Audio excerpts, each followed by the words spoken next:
Bismillahirrahmanirrahim. Bismillahirrahmanirrahim. Assalamualaikum warahmatullahi wabarakatuh. Alhamdulillahirabbil alamin, nahmaduhu wa nasta'inuhu wa nastaghfiruh wa na'udzubillahi min shururi anfusina wa sayyiati a'malina. May yahdihillahu fala mudhillalah wa may yudlil fala hadiyalah. Assalatu wassalamu ala Rasulillah wa ala alihi wa ashabihi wa wala.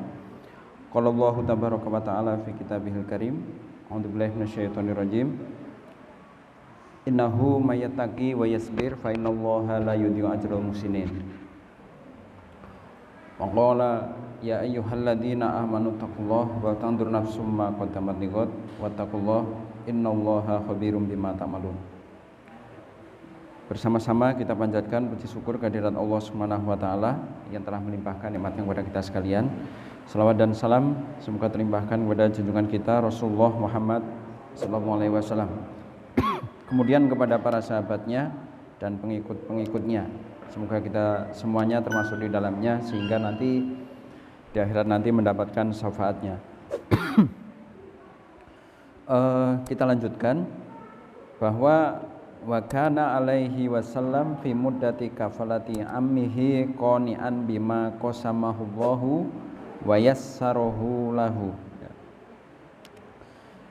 Kemudian setelah kakeknya wafat, Rasulullah diasuh oleh pamannya yang tidak terlalu kaya, tidak terlalu miskin, bukan paman yang bukan saudara bapaknya yang tertua, juga bukan yang termuda. Tapi yang pasti seayah dan seibu, sekakek sama senenek ya.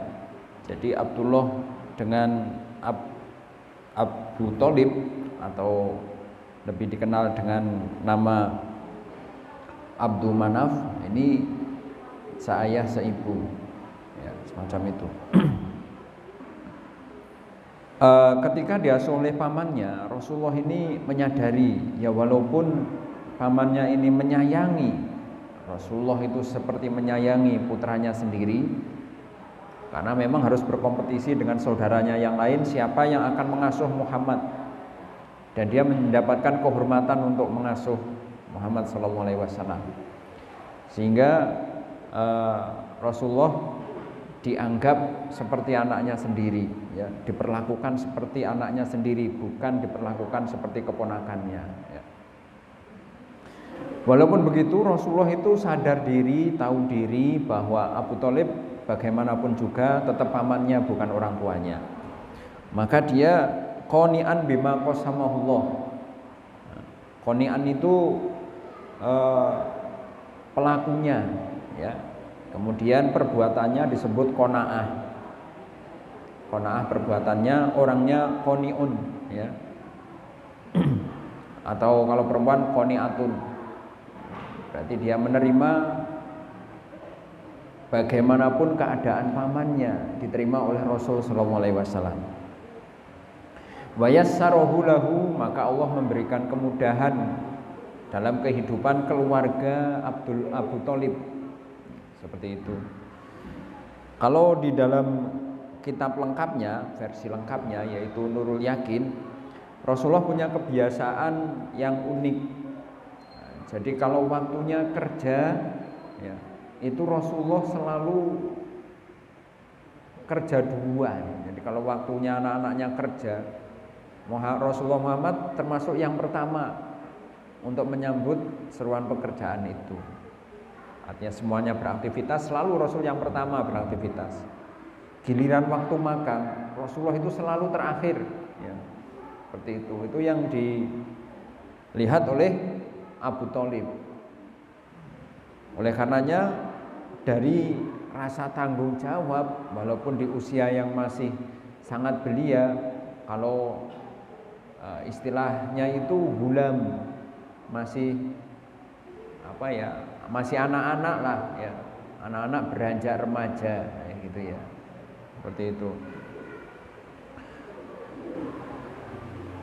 Dengan kondisi seperti itu, maka Abu Thalib mengajak Rasulullah SAW untuk berangkat ke Syam, yaitu pada subpoin berikutnya, yaitu ra'yuhul ghanam wa safratuhul ula ila Syam, yaitu masa Rasulullah SAW menggembala kambing dan perjalanan pertama ke Syam. Ya, yang dimaksud aktivitas ini, kalau poin yang pertama, yaitu ra'yuhul ghanam wa safratuhu ila Syam. Ya. Jadi Rasulullah itu mengikuti sunnah para nabi dan rasul sebelumnya yang selalu menggembala kambing. Ya. Jadi dari Nabi Nuh dan seterusnya sampai Nabi Musa. Nabi Musa itu yang paling kenyang menggembala kambing 14 tahun kata Ibnu Katsir. Ya. Seperti itu. 7 tahun pertama menikahi anaknya Nabi Ayub, Nabi Syuaib, maaf. Kemudian menggembala kambing 7 tahun lagi, lalu menikahi adiknya. Jadi kakak sama adiknya dinikahi oleh Nabi Musa alaihissalam. Seperti itu. Ya karena memang saat itu fikihnya begitu ya. Fikih kita sekarang bukan begitu ya. Jadi tidak boleh wa antajma'u bainal ukhtaini ila ma qad salaf. Ya. Dalam surat An-Nisa, ini enggak boleh menikahi kakak sekaligus adiknya. Jadi Nabi Musa pun menggembala kambing. Oleh karenanya mukjizat Nabi Musa alaihissalam adalah tongkat yang biasa untuk menghalau kambing. Ya kalau di daerah Pantura barangkali ini kebiasaan baik ya. Orang yang suka menggembala bebek itu loh, pakai apa? Pakai bambu yang panjang, ujung bambunya itu loh. Gitu ya. Menggembala kambing di sana, Rasulullah itu menggembala kambing dalam riwayat itu sekurang-kurangnya 1.500 ekor kambing. Ya. Ya, kalau di daerah produsen telur bebek di Pantura sana ya, itu paling kan menggembala bebek maksimal 1.000 ekor, nggak sampai ya. Saya nggak tahu persis, tapi kelihatannya itu jumlahnya ratusan lah, masih dalam hitungan ratusan. Tapi penggembala bebek itu hebat, tahu bebeknya hilang satu itu tahu, gitu ya. Jadi kalau misalkan dimakan garangan itu tahu. Nah ini kambing jumlahnya 1.500, bagaimana cara menggembalanya? Makanya kita lihat di sana Umar bin Khattab pakai teori itu, wahai anakmu, wahai anak, jual kambingmu satu ke saya, gitu ya. Jangan tuan, ini bukan kambing saya, ini kambing tuan saya. Udah bilang aja kambingnya ditelan serigala satu, kan nanti nggak ketahuan. Memang susah sih ya, 1.500 ekor kambing diambil satu kan nggak kelihatan. Maka jawabnya anak kecil itu, fa'inallah, lalu Allah di mana? Saya bisa bohong pada majikan, tapi saya tidak bisa bohong kepada Allah. Menggembala kambing berarti dia bisa mengatur banyak orang. Ini memang karakter calon nabi, itu selalu menggembala kambing. Artinya nek dipraktekkan di konteks kekinian, sebelum menjadi pemimpin itu harusnya menggembala dulu. Jadi ngerti ya, apa yang dibutuhkan gembalaannya itu tahu. Penggembala bebek itu menggiring ke sawah yang baru dipanen kan begitu ya. Giring bisa itu ya. Ratusan bebek. Ya, mungkin bebek itu akan bisa berpencar-pencar, tapi bisa diarahkan dengan satu utas bambu. Ya, itu salah satu metode bagaimana supaya kelak seorang itu bisa memimpin. Itu ya, itu harus jadi penggembala kambing dulu. Ya. Karena sallallahu alaihi wasallam fi sigorihi yar'al ghanam li ahli Makkah bi ujratin ya'ishu minha. Di masa kecilnya Rasulullah itu menggembala kambing miliknya penduduk Mekah. Yang dari situ Rasulullah mendapatkan upah dan Rasulullah itu memenuhi kebutuhan sehari-harinya itu dengan hasil usahanya sendiri. Jadi mohon maaf ya, Rasulullah itu bukan numpang hidup, bukan. Apalagi punya karakter jelek yang pernah disebut muafik dulu itu. Masih ingat ya? Jadi muafik itu kalau kecil juga nyolongi jambu, kalau Muhammad kecil paling juga nyolongi jambu. Muafik kan pernah bilang begitu ya. Itu Nabi nggak sehina itu, nggak serendah itu, ya. Rasul dijaga oleh Allah. Jadi dia berhati-hati. Sejak kecil tidak bisa dikatakan numpang hidup sama Abu Thalib, enggak. Hanya mendapatkan perlindungan saja, gitu. Dan pendidikan, kalau di dalam sebuah literatur pendidikan tentang monoteisme, belajar keyakinan dari Abu Thalib juga. Ada literatur yang menyebut begitu. Karena Abu Thalib sebenarnya tidak percaya dengan banyak Tuhan, itu nggak percaya. Ada Lata, Uzza, Manat, Hubal, itu nggak percaya. Dia percaya hanya satu berhala saja. Ya masih keliru ya, cuma begini loh. Dari multi Tuhan itu Abu Thalib mengajarkan satu Tuhan. Hanya masih salah yang disembah berhala itu. Karena menurut Abdul Muthalib, hanya Abu Thalib yang bisa mewarisi serpihan keyakinan Nabi Ibrahim, yaitu keyakinan satu Tuhan. Jadi kalau Rasul kebingungan, atau dalam arti Rasul sedang ingin diskusi pada satu masalah, pamannya bisa diajak diskusi, macam itu. Ironisnya, anak-anaknya tidak sedewasa Rasul, begitu ya. Tidak sama anak-anaknya Abu Thalib tidak sedewasa Rasul. Rasul lebih dewasa sebelum waktunya, ya. Makanya di poin berikutnya, walamma balago atasi'ah fi umrihi, pada usia 9 tahun. Ada riwayat yang kedua, yaitu Tsaniyata Asar, usia 12 tahun, safaro ila Sam, ya. Beliau mengadakan perjalanan ke negeri Syam bersama pamannya Abu Thalib dalam rangka tijarah, dalam rangka berdagang. Ya. Jadi di usia muda Rasul sudah berangkat ke Syam, perjalanan yang jauh. Ya sebenarnya ya, sekali lagi Ibnu Hisham, pokoknya rujukan saya itu Sirah Nabawiyah Ibnu Hisham, kemudian apa yang ditulis oleh Abdurrahman Al-Buti Fikih Sirah, dan ini yang menjadi pegangan sehari-hari, yaitu Nurul Yaqin. Nah, saya pakai itu ya. Jadi Ibnu Hisham itu menjelaskan sebenarnya Abu Thalib itu tidak tega mengajak Rasulullah ke Syam, mengingat perjalanan yang jauh, dan di perjalanan itu bukan untuk wisata, bukan, ya. Tapi menembus padang pasir yang panas dan rawan begal. Tetapi kalau ditinggal di Mekah, Abu Thalib berangkat sendiri berdagang, dia masih ingat wasiat bapaknya dulu, Abdul Muthalib. Kamu harus mengasuh Muhammad dengan benar, hati-hati, harus kamu selalu jaga, kayak gitu ya.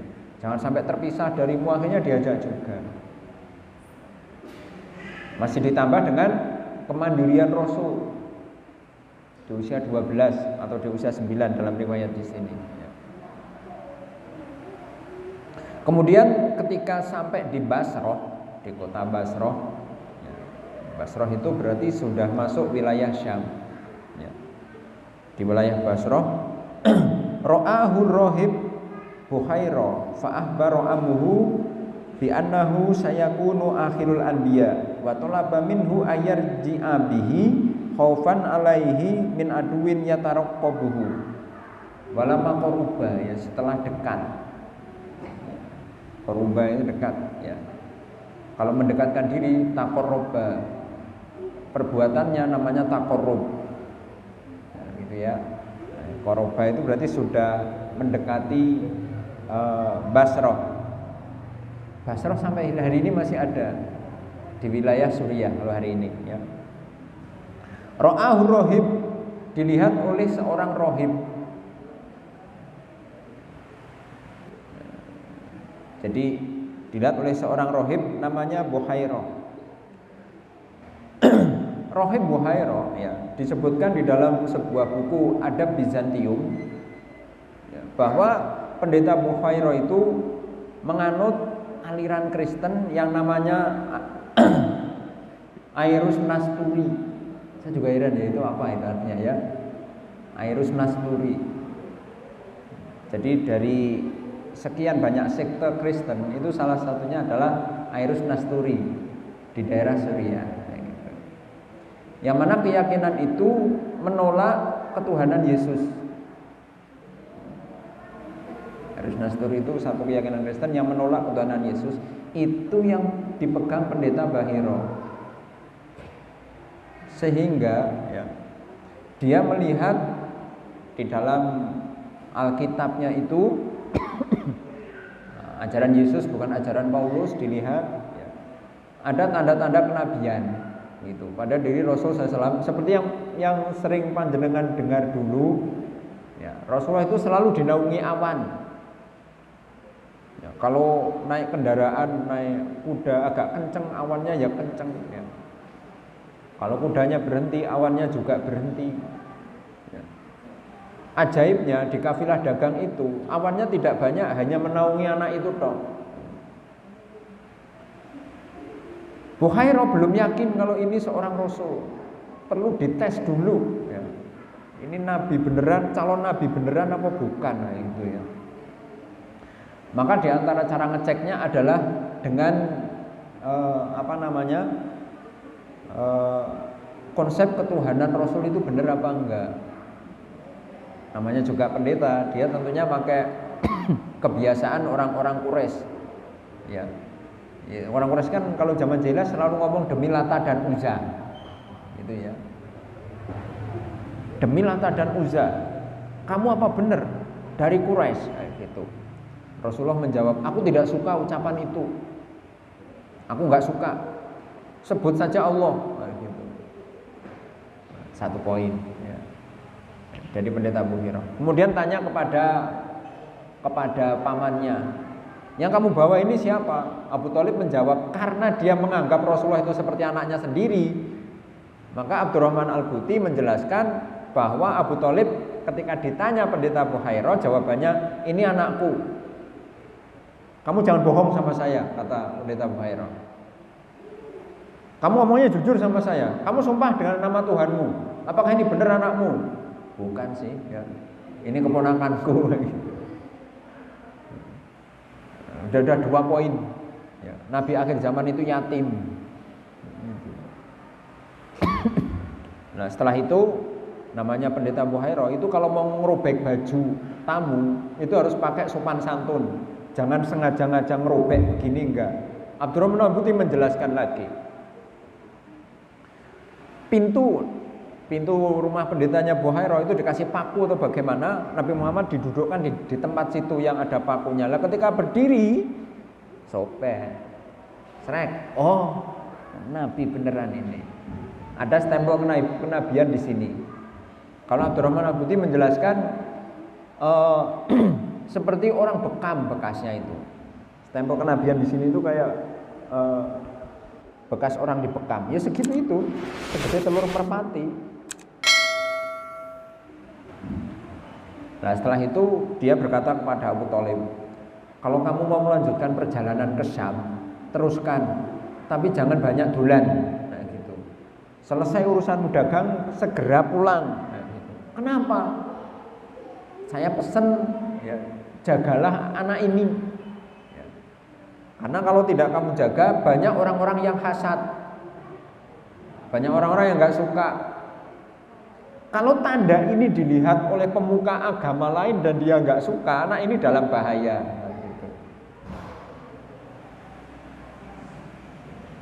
Akhirnya dijelaskan oleh Ibnu Ishaq, maksud dari kata-kata Buhairah itu adalah di daerah Syam itu ada juga komunitas Yahudi. Dan kebiasaan jelek orang Yahudi itu adalah membunuh para nabi. Ya.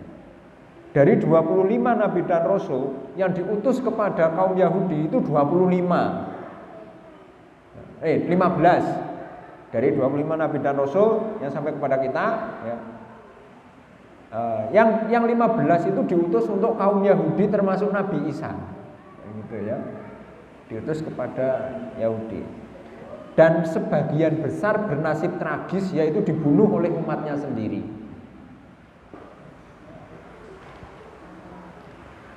Nabi Isa itu kalau tidak diselamatkan terbunuh juga. Benar kan ya? Kalau dalam surat Al-Maidah itu kan wama qataluhu wama solabuhu walakin subbihalahum. Wama mereka tidak qataluhu membunuh Isa. Wama solabuhu dan mereka juga tidak mensalib Nabi Isa. Walakin subbihalahum. Tapi yang disalib itu adalah orang yang diserupakan dengan Yesus itu. Jadi diselamatkan. Kalau tidak diselamatkan mati juga. Nabi Zakaria, Nabi Yahya itu juga sama. Nabi Zakaria sama Nabi Yahya kan dibunuh oleh umatnya karena diperintah oleh Raja Herodes. Ya. Herodes punya permaisuri. Yang permaisuri ini punya seorang putri namanya Herodia. Herodia ini melihat ibunya itu sangat dimanja oleh bapaknya karena permaisuri. Herodia itu pengen seperti ibunya, dimanja oleh bapaknya, apapun yang diminta dikasih. Akhirnya ibunya diracun oleh Herodia. Akhirnya ibunya sang permaisuri mati. Akhirnya bapaknya sendiri dirayu supaya mau menikah dengan putrinya itu. Setelah berhasil dirayu, putrinya itu mengatakan, yang menghalangi pernikahan kita, Pak, ya benar bapaknya ya, yang menghalangi pernikahan kita adalah itu. Ada Zakaria dan Yahya, bunuh keduanya, baru kita bisa menikah. Hebatnya begitu ya. Jadi pelaku insek pertama kali itu dari orang-orang Yahudi, gitu ya. Dan Islam mengantisipasi semaksimal mungkin perilaku ini, gitu ya, yaitu dengan cara memisahkan tempat tidur anak, ya kan? Jadi wadribuhum fil asri sinin wa fariqu fil madaji, dalam hadis itu loh, muru auladakum as-sholat itu, ajari anakmu sholat usia 7 tahun, kalau 10 tahun belum sholat pukul dan pisahkan tempat tidurnya. Jadi kalau sudah 10 tahun itu tidak boleh dikeloni, harus dipisah tempat tidurnya. Jadi kalau panjenengan itu atau kita itu rumahnya kamarnya 2, itu kalau anaknya ada anak laki-laki dan perempuan, itu harus ditambah kamar 1 lagi, yaitu 3 ya.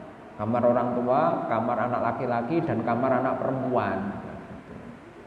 Harus diadakan. Nek enggak diadakan, ya anak laki-lakinya enggak boleh tidur di kamar, tidur aja di ruang tamu atau ruang tengah gitu. Nek enggak ada kamar lagi loh ya. Kalau kamarnya 2, nek tipe 36 kan kamarnya 2 ya. Nah, itu kalau anaknya ada laki-laki perempuan, nah itu anaknya laki-laki suruh tidur aja di kursi ya, mau bagaimana, belikan kasur busa mau bagaimana, yang kamarnya 2 ya. Seket saja tambah 1 lagi. Kalau masih belum bisa juga ya berikan sleeping bag. Jadi 1 anak di dalam sleeping bag. Jadi si anak nanti pencilaan di 1 kamar itu ada anak laki-laki, anak perempuan, masing-masing di dalam sleeping bagnya masing-masing. Nah, gitu. Itu teknis lah ya.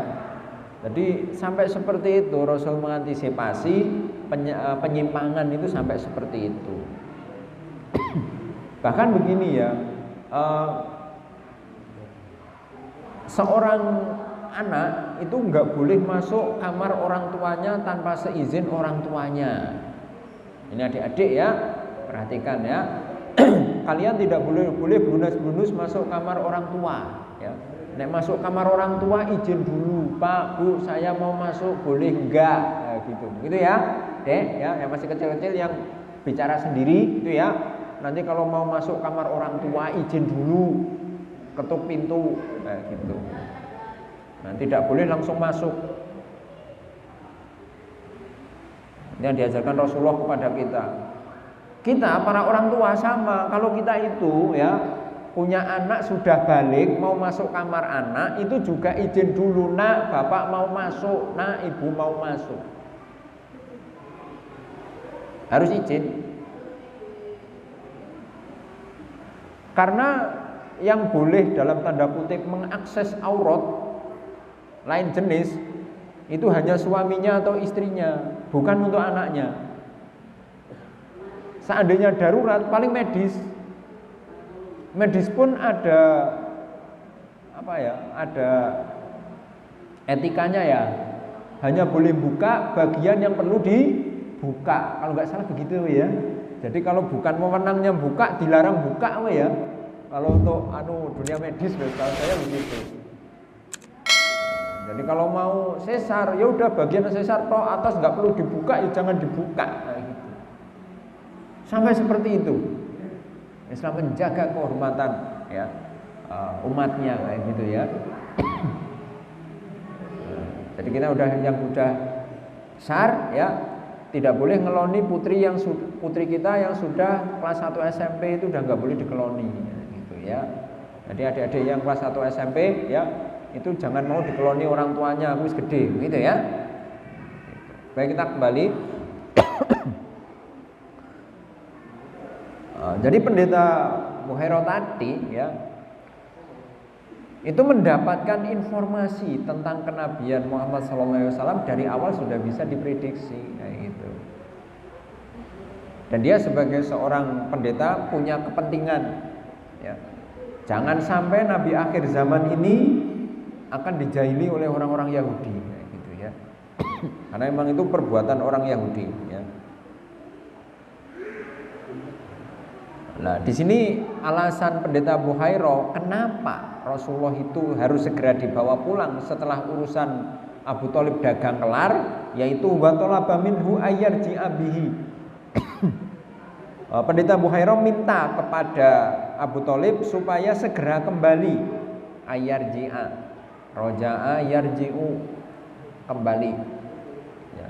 Innalillahi wa inna ilaihi roji'un ya. Kita dari Allah ya, dan kepadanya kita roji'un, kembali ya, seperti itu. Khaufan alaihi ya, dikhawatirkan terhadap dia. Ada kosakata idiom ya, khaufan ala itu khawatir ya. Kalau khauf tok takut ya. Kalau khauf tok takut, tapi kalau khaufun ala itu kekhawatiran seperti itu. Min aduwin, dari musuhnya, ya taraqabuhu, yang selalu memata-matai beliau. Karena bagaimanapun orang Yahudi juga berpedoman dengan agama samawi, gitu ya, yaitu perjanjian lama atau Taurat. Seperti itu. Dan dalam Taurat juga dijelaskan nabi akhir zaman itu seperti apa. Nanti kalau ketemu pendeta Yahudi bahaya, ini calon nabi, bunuh saja. Ini ngerecoki nanti ya gitu ya. Karena tanda-tanda itu ada terus gitu ya. Wa qad istadalla ala nubuwatihi bi alamatihi lati fi kutubi ahli kitab. Dan telah ditunjukkan ya, istadalla ditunjukkan ala nubuwatihi, atas kenabiannya itu, bi alamatin, pada tanda-tanda, alati fi kutubi ahli kitab, yang termaktub di dalam kitabnya orang Yahudi dan Nasrani. Ini dia ya, yang membuat Heraklius ya. Ini kita lompat ya, lompat. Nabi sudah perang Badar, sudah perang Uhud, sudah perang Ahzab ya. Habis perjanjian Hudaybiyah, kita lompat sebentar ya. Jauh ke depan gitu. Setelah perjanjian Hudaybiyah, Rasulullah itu kan mengirim surat ke raja-raja di Jazirah Arab kan ya. Salah satu surat yang dikirimkan itu ke Heraklius ya. Bunyi suratnya itu, Assalamu ala man ittaba'al huda Assalamu ala man ittaba'al huda. Salam sejahtera bagi mereka yang mengikuti petunjuk. Ini mungkin bisa kita jadikan landasan syar'i kalau mengucapkan salam di majelis yang di situ ada orang selain muslim. Gitu ya. Jadi kalau ada pertemuan RT RW itu kan ada komposisinya ya, ada komposisi selain muslim kan ada ya. Gitu ya. Kayak tempat saya sebelumnya ada 3 keluarga yang agamanya beda. Kultum di situ yaitu assalamualaikum warahmatullahi wabarakatuh. Salam sejahtera hanya mereka yang mengikuti petunjuk. Yang tidak mengikuti petunjuk tidak dapat salam sejahtera. Gitu. Assalamualaikum. Paling komentarnya warga yang belum ngerti ya itu salam milenial kayak gitu ya. Nek ngajinya asal ngaji ini salam bid'ah kayak gitu. Ini salam model apa itu gitu ya. Padahal itu ada tuntunannya ya. Karena Heraklius belum tentu mendapat petunjuk, maka assalamualaikum. Aslim taslam, masuk Islamlah kamu. Kamu akan selamat. Wa ilam tuslim, kalau kamu belum masuk Islam, falaika dunubul arosiyin. Kalau kamu tidak masuk Islam, maka kamu bertanggung jawab terhadap dosa rakyat jelata atau rakyat semesta. Ya. Seperti itu. Baru kali itu Raja Heraklius mendapatkan surat seperti itu. Apalagi di bawah ada tulisan Muhammad Rasulullah, Muhammad utusan Allah. Wah, ini perlu dites ini ya. Ini surat dari Mekah kayak gitu. Nah, akhirnya namanya Romawi saat itu kan di Bizantium ya kan. Nah, Raja Heraklius itu menangkap paksa Abu Sufyan yang masih musyrik, yang kelak masuk Islam. Masih musyrik.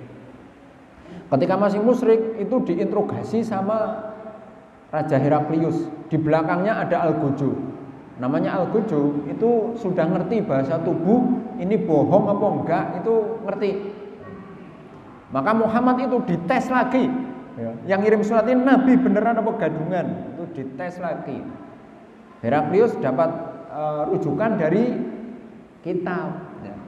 Dari kitab Injilnya, dari pendeta-pendetanya akan datang calon nabi, kriterianya begini. Heraklius sudah tahu. Maka ditanya Abu Sufyan itu, yang Abu Sufyan sebelum masuk Islam itu penyembah berhala, tidak punya kitab. Jadi nggak ngerti isi kitab itu nggak ngerti, isi Injil itu nggak ngerti. Ya pertanyaannya hampir sama dengan Bukhairah, tapi ada banyak tambahan dari kitabnya itu ya. Kalau Bukhairah itu masih secara global. Pertanyaan pertama itu, nabimu itu orang yang kamu kenal nggak dengan yang namanya Muhammad? Oh iya kenal. Bapak ibunya masih hidup. Ibunya meninggal ketika dia sudah lahir. Bapaknya meninggal sebelum lahir. Satu, kan begitu ya. Orang tuanya Muhammad itu, pengikut-pengikutnya Muhammad itu dari golongan berdarah biru, golongan bangsawan atau golongan rakyat jelata? Dijawab bangsawan. Memang para nabi dan rasul biasanya berasal dari kalangan bangsawan. Poin kedua. Poin ketiga, pengikut-pengikutnya kebanyakan bangsawan apa orang-orang jelata? Jawabannya orang-orang jelata. Jadi secara struktural itu bukan pemimpin secara struktural. Kelasnya Abu Bakar itu memang orang kaya dan berpengaruh, tapi dia bukan, kalau di Indonesia itu bukan ketua RT, bukan ketua RW, bukan. Tapi orang itu hormat sama dia. Kayak di Kampung Laut. Di Kampung Laut itu tokoh situ lebih dihormati. Ya. Di Desa Ciberem, Kampung Laut, orang itu lebih segan dengan namanya Pak Siswanto gitu. Dan benar-benar orang biasa tapi sugih. Pak Lurah bukan, Carik bukan, RW bukan. Tapi dia ngomong A, semua warga nggih pasti. Siang gitu. Nah, nanti nek mau mengislamkan Kampung Laut supaya keislamannya bagus, pegang itu Pak Siswanto. Untuk Desa Ciberem, desa yang lain beda lagi tokohnya. Ada gerumbul lain tokohnya namanya Mas Hendra, gitu. Ada seorang ustadz dari Jogja, itu kita setting supaya dijodohkan dengan anaknya Pak Hendra. Ustadznya orang gelem, aduh masalah maning gejan ya. Kalau mau, aduh itu kalau Hendra kepegang ya, beres itu ya untuk daerah situ. Ya kayak gitu. Jadi pengikut Nabi Muhammad itu siapa? Seorang Umar bin Khattab itu nggak punya jabatan struktural. Tapi kalau sampai Umar bin Khattab metu sekang omah, orang-orang itu pada gemetaran kayak gitu. Jadi secara struktural enggak. Ya memang konsep Islam begitu ya. Ya ada sih di kemudian hari memang ada pemimpin-pemimpin yang kemudian masuk Islam. Seperti siapa? Seperti Raja Najasyi, itu kemudian masuk Islam, seorang raja ya.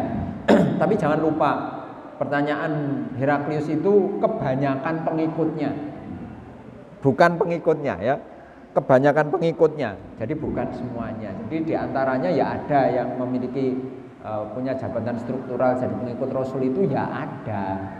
Diantaranya Abu Dzar Al-Ghifari gitu ya. Dia punya pengaruh di kampungnya sana Bani Ghifar. Pertanyaan berikutnya Abu Sofyan, ini pengikutnya semakin hari semakin bertambah atau semakin berkurang? Semakin bertambah kayak gitu. Nah, setelah mengatakan seperti itu, Heraklius kemudian berkata, aku tidak menduga orang itu akan muncul dari kabilahmu. Ketahui ya Abu Sofyan, suatu hari nanti orang itu atau umatnya akan menguasai tempat yang aku duduki ini gitu. Suatu saat nanti, catat itu, dia bilang kayak gitu. Suatu saat nanti orang yang kamu sebut itu akan menguasai tempatku ini. Maka saya pesan sama kamu, ikuti dia. Demi Allah, kalau dia ada di sini, ku basuh telapak kakinya orang itu, kata Heraklius itu. Nah setelah itu Heraklius memberikan dua jariyah, dua orang perempuan, ya. Dua orang perempuan diserahkan kepada pembawa surat dari sahabat Nabi ini.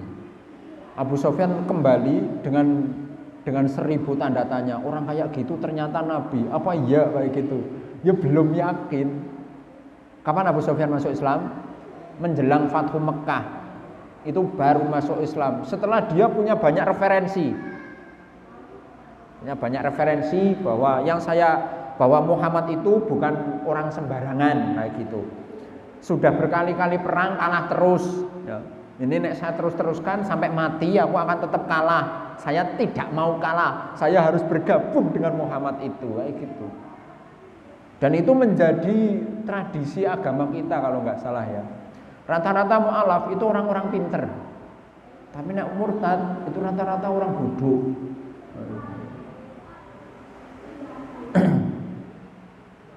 Contohnya adalah Dondi Tan. Udah tahu? Tahu ya? Dondi Tan itu masuk Islam setelah mempelajari Bible. Dia menulis dia menyampaikan sebuah kuliah, kita aja biar gampang ya.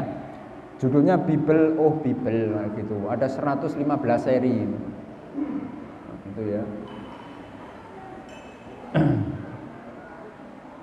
Kemudian Jonathan Nandar, gitu ya. Oh banyak sekali ya. Mu'alaf itu rata-rata orang-orang yang kritis, yang berpikir. Gitu. Tapi yang rata-rata memang orang bodoh. Itu berarti tradisinya Abu Sofyan. Ya. Dia masuk Islam setelah menganalisa, setelah mempelajari. Gitu. Baik, kita pending untuk adzan isya terlebih dahulu.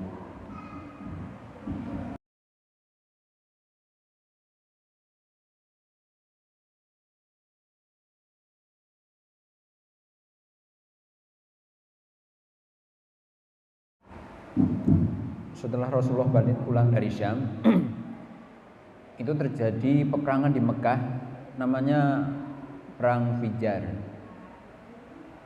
Perang Fijar ini antara dua kabilah besar, yaitu kabilahnya Rasulullah, yaitu dari Bani Kinanah dan peranakannya Bani Hashim, serta Bani Qais ya.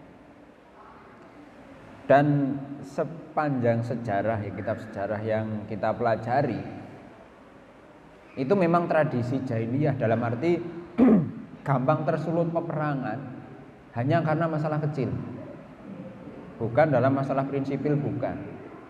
Artinya masalah pribadi itu bisa terjadi perang antar suku.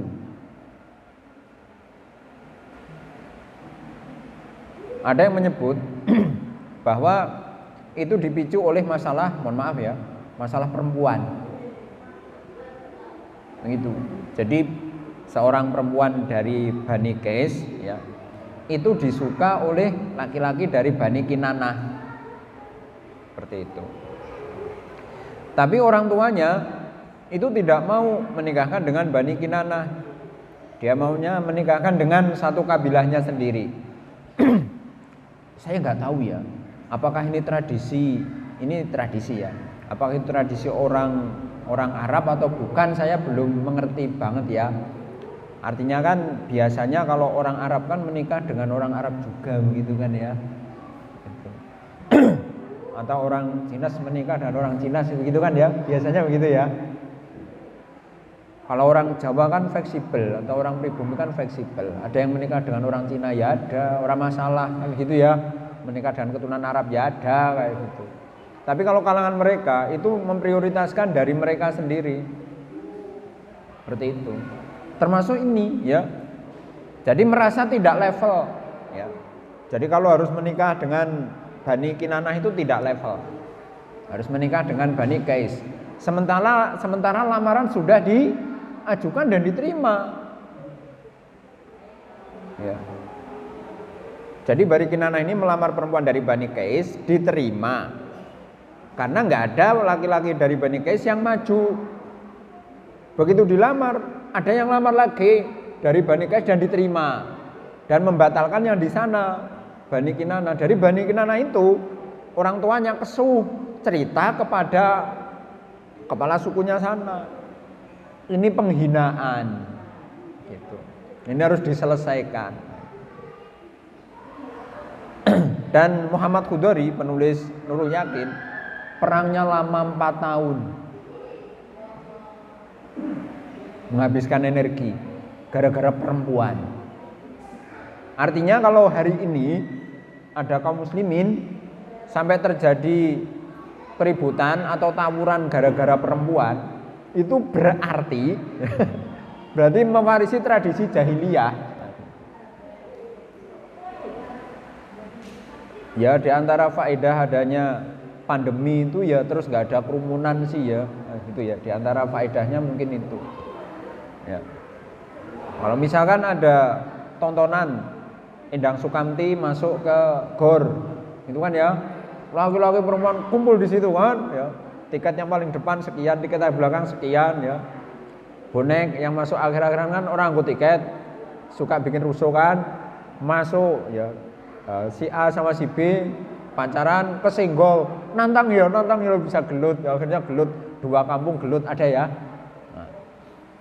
Klub sepak bola gelut ada ya, ada. Ada ceritanya dulu ya. Klub sepak bola dari Sleman itu mau bertanding di Semarang. Kemudian ada singgungan di Magelang. Rayang di Magelang, kapan itu saya lupa itu ya. Sempat rame. Gara-gara benda mati yaitu bola. Ya memang zaman jahiliyah ya. Itu kan nggak ngerti syariat, bahwa orang yang sudah dilamar itu nggak boleh dilamar orang lain, nggak boleh, ya kan? Kecuali itu membatalkan. Nah, jahiliyah kan nggak ada, fikih kayak gitu kan nggak ada. Terima, no, masih kan ada 3 kan tambah rame itu. Bahkan kalau kita belajar bab nikah ya, Abu Bakar Jabir Al-Jazairi ini mungkin belok sebentar ke fikih ya, nggak apa-apa. Jadi di dalam bab nikah dalam kitab Minhajul Muslim itu dijelaskan ya, berdasarkan surat An-Nisa, ada A sama B ini kan bercerai. Talak kan ada 3 kan, talak 1, 2, 3. Kalau talak pertama itu kan talak 1. Kenapa ada talak 1? Talak 1 ini dikandung maksud supaya masing-masing calling down. Kok istri saya kurang ajar banget ya, gini, pegat baik, pegat cici. Ini suaminya ben mikir, ya Allah, istriku kok jadi kurang ajar kayak gitu ya, sampai saya menceraikan ya. Apa saya yang salah ya? Kira-kira salah saya di mana ya? Kan begitu. Lah sing perempuan itu ya begitu. Dini suami saya menceraikan saya, jadi salah saya apa ya? Kenapa menceraikan saya? Oh mungkin saya belum bisa masak kayak gitu. Ya, bahwa masak sarimi itu yang direbus itu airnya, sementara air direbus, sementara mie direbus, bumbunya itu taruh di mangkok, bukan bumbunya yang direbus, minyak taruh mangkok, bukan. Oh mungkin selama ini saya salah masak. Lah kalau introspeksi kayak gitu jadi nanti kan berarti ketika suami saya masak saya suguhi sarimi ini kemelutak karena salah masak kayak gitu misalkan ya. Nah itu kan jadi introspeksi. Seandainya ya CLBK, cinta lama bersemi kembali gitu ya, mantan pacarnya dulu mau balik gitu ya. Ini A B bercerai, lah ini mantannya B ini mau PDKT lagi, itu nggak boleh loh ya. Yang kalau mau mendekati si B itu harus izin A mantan suaminya, G mas, mereka kan megat si B kayak bojomu ya gitu. Saya boleh nggak saya nikahi istrimu itu? Jangan. Saya mau rujuki dia lagi, itu harus izin, nggak boleh asal serobot, nggak bisa. Secara fikih nggak bisa. Suaminya aula biha, ya. Suaminya mantan suaminya itu yang lebih berhak ke dia. Kalau talak 1 sampai talak 2 itu harus izin mantan suaminya dulu. Mau dirujuki lagi apa enggak? Nyong wis jeleh, nyong wis bosen, arep diarah nganah, itu baru boleh. Nek enggak mengizinkan tetap enggak boleh. Itu Islam menghormati perempuan di situ. Supaya tidak banyak perempuan yang supaya tidak banyak laki-laki nyentuh dia. Yang nyentuh yang pernah nyentuh yaitu mantan suaminya biar balik lagi. Seperti itu. Jaga betul itu. Ya berhubung tadi zaman jahiliyah, ya ini lamarin akhirnya perang. Itu proses pendewasaan Rasul usia 12 sampai 16. Oh, di dunia ini ternyata ada perang. Di situ kedewasaan Nabi muncul ya. Ibnu Hisham dan Ibnu Ishaq menulis di dalam kedua kitabnya itu bahwa Rasulullah itu tidak dalam arti ikut perang ke depan, enggak. Karena itu bukan masalah dia. Tapi dia hanya menyediakan peralatan perangnya kepada kabilahnya Bani Kinanah ya. Tidak ikut maju membunuh itu enggak. Oleh karena itu kalau yang mengatakan Islam disebar dengan pedang itu hoax ya, enggak benar. Islam itu rahmatan lil alamin. Faktanya Rasul itu seumur hidupnya tidak membunuh orang kecuali 1. Itu pun karena orang itu mau membunuh dia tapi didahului oleh Nabi dalam perang Uhud. Seperti itu. Jamaah sekalian seperti itu ya. Yang bisa saya sampaikan untuk kesempatan malam hari ini. Untuk pekan depan insyaallah kita lanjutkan yaitu tentang Safratu Hutsaniyah ila Syam, perjalanan Nabi ke Syam untuk yang kedua kalinya, yaitu di usia 25 tahun. Bila itu ya, Assalamualaikum warahmatullahi wabarakatuh.